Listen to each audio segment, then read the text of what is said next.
From the Boston Herald, Jeff Howe, who wrote this story and who's covered the Patriots for the last 6 years. Jeff, what more can you tell us?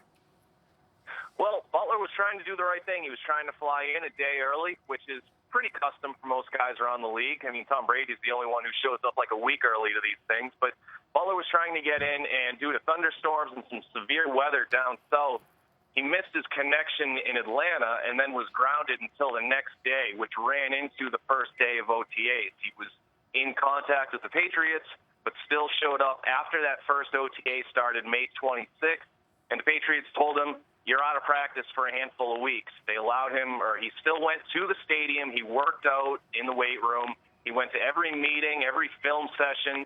He was basically taking part in everything except the actual practices. So a really difficult form of discipline for the Super Bowl hero. Which begs the question, Jeff, what was his reaction? He was really disappointed, but I think it's he's a second-year kid, undrafted a year ago, had sparing playing time before he, again, became the Super Bowl hero last year. And I think once he kind of realized this is life as a professional athlete, he handled his business. He really bit his tongue and swallowed his pride and just started working even harder. He really set his sights on this year as a big one, knowing that the cornerback position had turned over with the departures of Darrelle Revis, Brandon Browner, Kyle Arrington, and Alfonso Dennard. This is a kid who a lot of people believe can go in and win a starting job in week one for the Patriots. And I think Butler said, all right, lesson learned. I can only make this a positive. And it sounds like that's what he's done. He's really gone about his work the right way. He's responded the way that the Patriots wanted him to.